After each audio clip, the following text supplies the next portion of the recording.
Pada sholat wajib berdiri itu hukumnya rukun bagi yang mampu. Dalam sholat wajib siapa yang mampu berdiri tapi tidak berdiri maka tidak syah sholatnya pada sholat wajib. Tapi kalau sholat sunnah biar dia bisa berdiri, kalau dia mau duduk silakan dia duduk, tetap syah.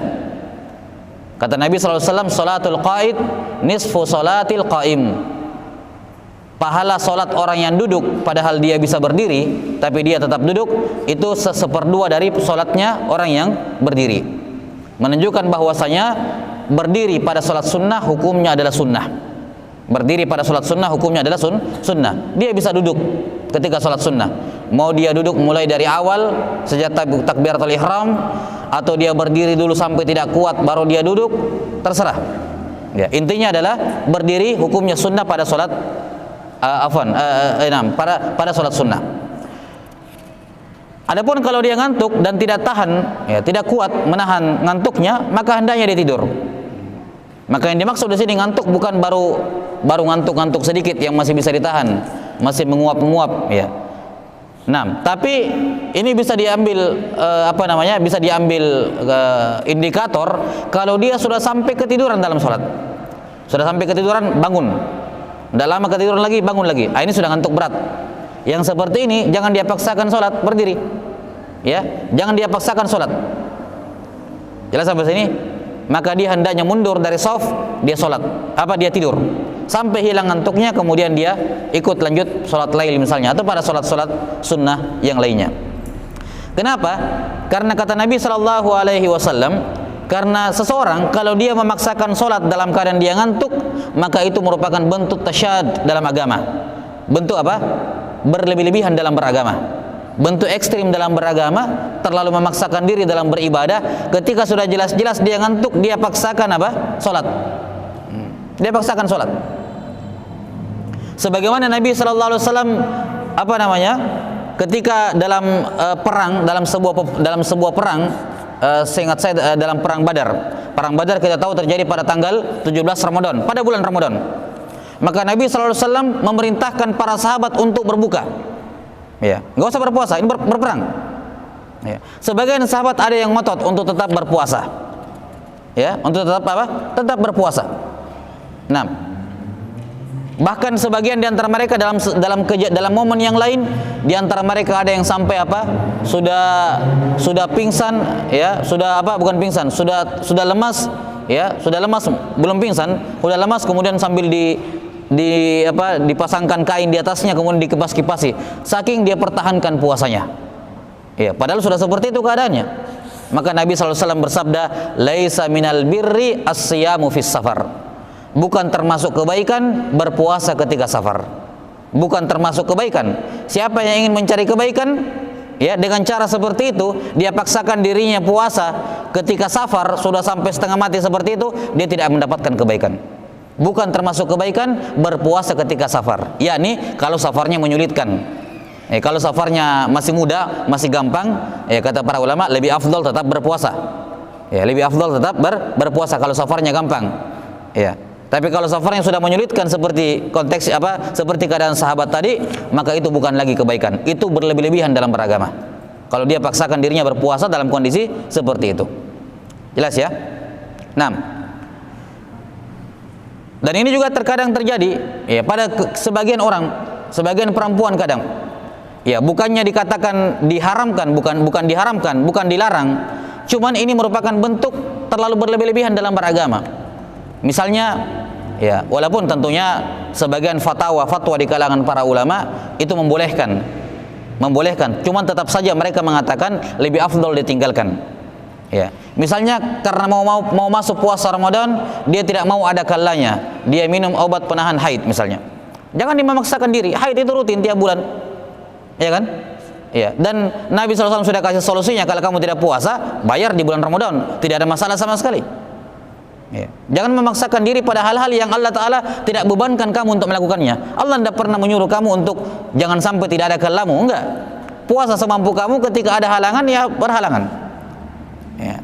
Sekali lagi, walaupun sebagian membolehkan dengan syarat-syarat tertentu, misalnya dengan izin suami, kemudian dengan tidak boleh ada dampak negatif pada kesehatannya, ya. Tapi tetap saja ini merupakan perbuatan memaksakan diri. Terberat memaksakan diri. Nah, dan semua bentuk-bentuk ibadah yang kemudian dia memaksakan dirinya sampai dia memudaratkan dirinya sendiri. Seperti di sini. Jangan sampai kata Nabi sallallahu alaihi wasallam, dalam salat dia ingin beristighfar, minta ampun kepada Allah, tapi karena terlalu ngantuk akhirnya apa? Nah, akhirnya dia mencela dirinya, berdoa keburukan untuk dirinya sendiri karena sudah tidak jelas, sudah tidak jelas omongannya karena saking ngantuknya ketika dalam salat. Nah, karena itulah Allah Subhanahu wa taala menjadikan uzur akan bolehnya seorang salat di luar waktu adalah ketika dia ketiduran. Ketika dia apa? Ketiduran. Ada seorang misalnya sebelum masuk waktu dia nggak tahan ini, harus tidur. Akhirnya dia tidur. Kemudian dia ketiduran sampai masuk waktu, sampai keluar waktu misalnya. Ya. Maka ini diberikan uzur oleh Nabi sallallahu alaihi wasallam, "Man nama an salatihi aw nasiya anha ya fa waqtuha falyusalliha idza dzakaraha aw istaiqadh." Siapa yang ketiduran dari mengerjakan salat atau dia lupa mengerjakannya, maka hendaknya dia kerjakan ketika dia ingat atau ketika dia bangun. Nah, ini dari rukhsah atau termasuk dari keringanan-keringanan dalam syariatul Islam. Nah, hadis ini menunjukkan kepada kita bahwasanya hendaknya perhatian terbesar seorang muslim adalah memperbaiki kualitas ibadahnya. Bukan yang penting saya sudah kerjakan, selesai, gugur kewajiban saya. Kemudian dia tidak perhatikan bagaimana tata cara pelaksanaannya. Ibnul Qayyim rahimahullahu taala menyebutkan bahwasanya seorang muslim yang berakal ya, itu perhatiannya terhadap memperbaiki ibadah lebih besar dibandingkan perhatian dia dalam mengerjakan ibadah itu sendiri. Ada orang ketika berpikir masalah sholat, yang penting saya sudah ke masjid, saya sholat selesai, itu yang paling penting, jangan sampai saya ketinggalan sholat jamaah ya. Yang paling penting saya ke masjid dan jangan sampai saya ketinggalan. Tidak peduli apa yang terjadi, saya harus datang dan tepat waktu ya. Tapi imbasnya ketika di dalam sholat banyak pikirannya, banyak yang difikirkan, ada pekerjaan belum selesai dia fikirkan, ya kan? Ada dipikirkan. Kenapa? Karena tidak membersihkan pikirannya sebelum masuk ke dalam sholat.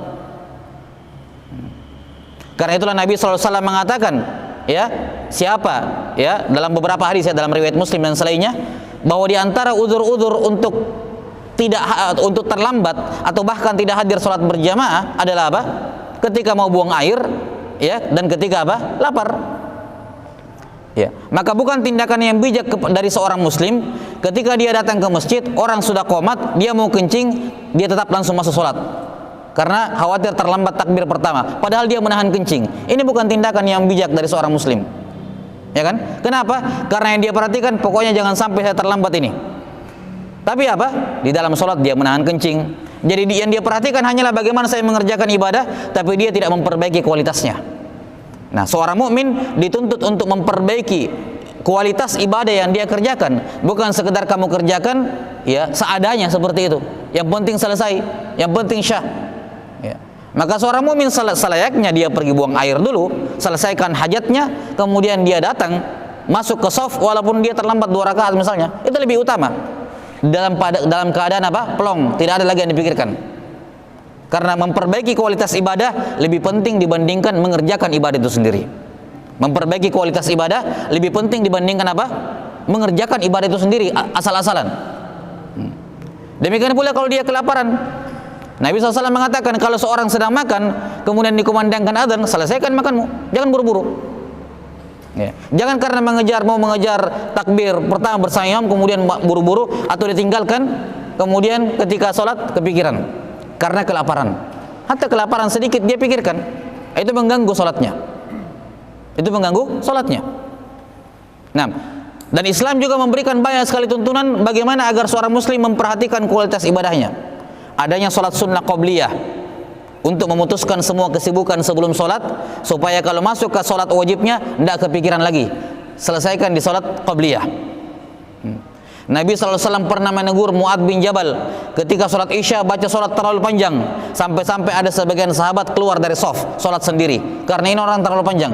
Kita ini punya banyak pekerjaan di rumah, iya. ada yang apa namanya punya pekerjaan, ada yang rumahnya jauh, ada mungkin yang tinggalnya di pinggir kota Madinah, ditinggalkan istri dengan anaknya sendirian, ya sengaja datang ke Masjid Nabawi untuk sholat misalnya, atau sholat kesini, kemudian dia panjang-panjang, ya keluarga kami di rumah nunggu, atau kami khawatir was-was dengan keluarga kami, ya ada yang sholat zuhur, ya sholat misalnya sholat subuh terlalu panjang, ya di antara mereka ada yang petani yang harus ke sawahnya untuk mengurus sawahnya pagi-pagi sekali. Di antara mereka ada yang harus berjualan ke pasar. Karena dia terlalu panjang, orang terlambat semuanya. Ini Nabi SAW tegur, ya, bahwa dalam sholat berjamaah, imam itu bukan sholat melihat kondisi dirinya, tapi kondisi jamaah. Ya, jangan melihat kondisi dirinya. Sebagaimana Nabi SAW melarang siapa saja yang sudah makan bawang mentah, bukan bawang yang sudah direbus, bawang mentah tidak boleh dekati masjid, tidak boleh hadir sholat jamaah. Kenapa? Bau mulutnya. Dan ini dikiaskan padanya semua makanan dan minuman yang apa namanya terlalu menyengat baunya, itu bisa mengganggu orang dalam sholat. Kata Nabi SAW, fa innal malaika tata'adza mimma yata'adza minhu banul insan. Karena malaikat juga terganggu dengan bau yang tidak sedap, sebagaimana manusia juga terganggu apa? Dari bau yang tidak sedap. Tidak boleh hadir ke salat jamaah, ya, dalam keadaan seperti itu. Ini semua bagaimana Islam, dan banyak sekali kalau kita mau bedah ajaran-ajaran Islam itu, kita akan melihat bagaimana perhatian Islam untuk memantapkan kualitas ibadah lebih besar dibandingkan yang penting saya kerjakan seadanya. Enggak. Ya, jangan sampai seorang muslim berpikir demikian, bahwa yang penting ibadah sudah saya kerjakan seadanya, secukupnya. Sampai-sampai para fuqaha menyebutkan, ya, sampai-sampai para fuqaha menyebutkan bahwa di antara udzur tidak mendatangi sholat jamaah adalah ketika dia tidak mendapatkan pakaian yang layak untuk dirinya. Saya kasih contoh, misalnya ada seorang di tempat tersebut, seorang alim, ya, seorang kiai lah, ustadz lah misalnya, kemudian dia apa namanya biasanya pakaiannya sorban misalnya, atau pakaiannya minimal kopiah, kemudian pakai pakaian sholat lah, koko atau yang semacamnya. Kemudian misalnya anggaplah ada kasus tidak ada bajunya kecuali celana pendek, kecuali celana yang menutupi lutut sama baju kaos, ya, baju kaos, yang lainnya masih basah belum kering, ya. Apakah dia boleh untuk tidak menghadiri jemaah karena cuma pakai baju kaos, dan itu tidak layak bagi seorang kiai misalnya pakai pakaian begitu keluar, ya, atau cuma celana sampai sini toh? Kata para ulama itu uzur bagi dirinya, diperbolehkan, ya. Kenapa? Karena itu bagian dari memperbaiki kualitas ibadah.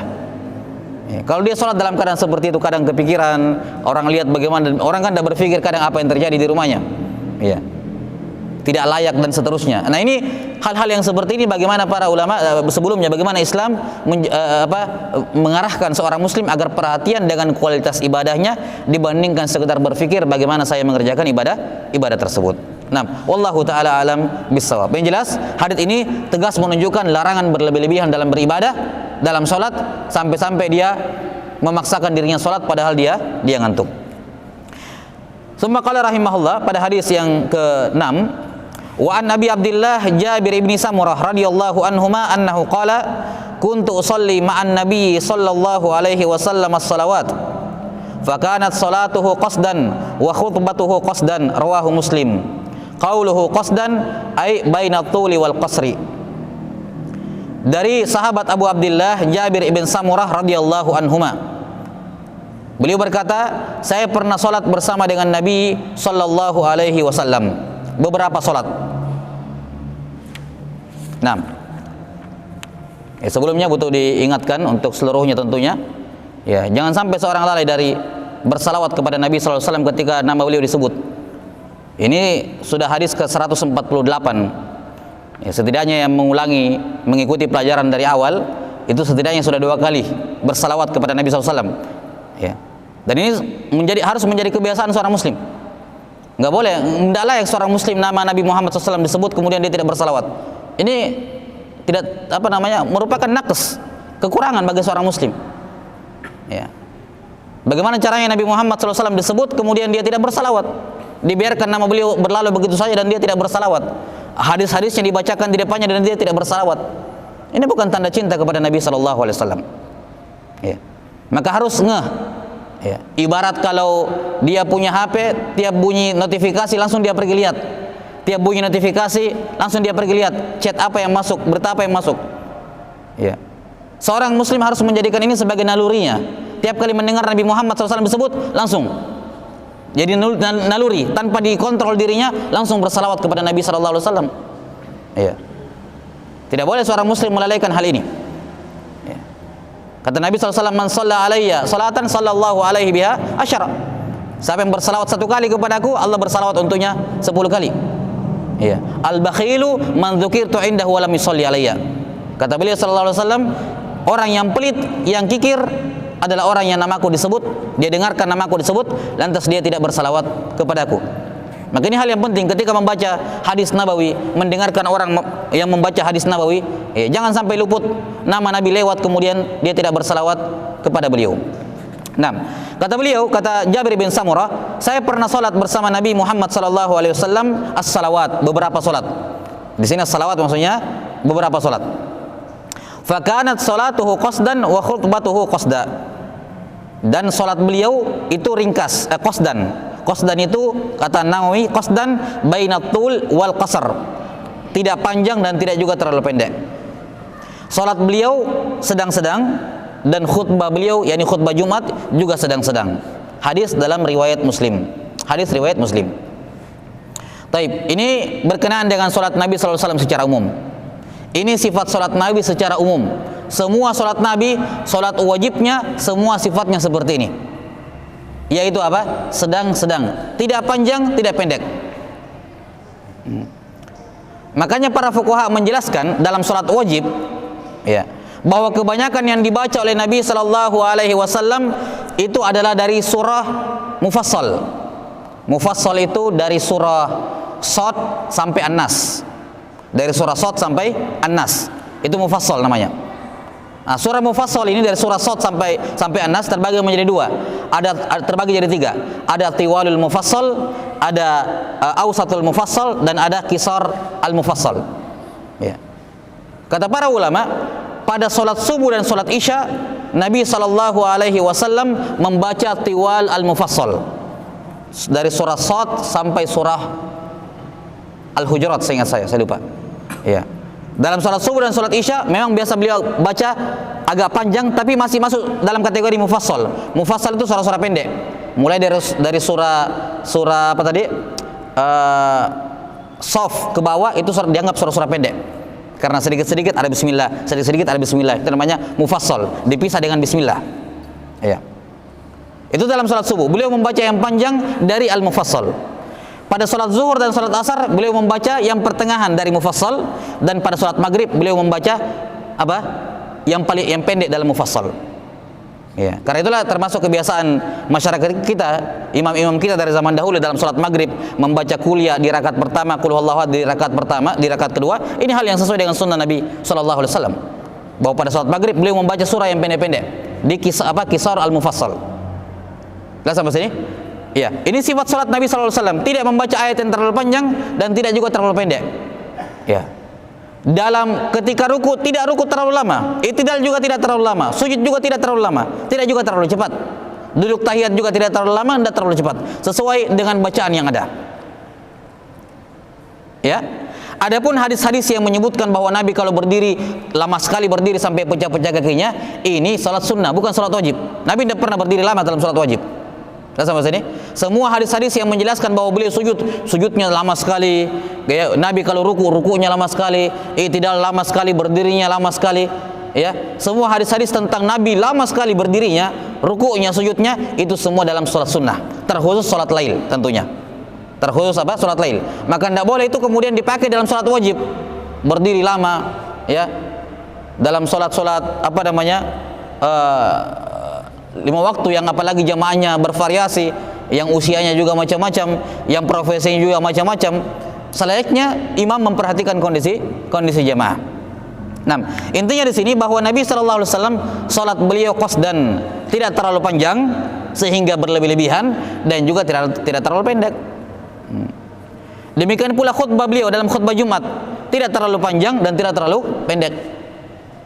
Bahkan di antara sunnah Nabi sallallahu alaihi wasallam dalam khutbah Jumat adalah apa? taksirul khutbah wa tatwilus shalah. Di antara sunnah Nabi SAW dalam Jumat adalah memendekkan khutbah dan memanjangkan salat. Ya, memanjangkan salat. Walaupun ini termasuk hal yang masih diperselisihkan di kalangan ulama, apakah ini berlaku secara mutlak atau tidak.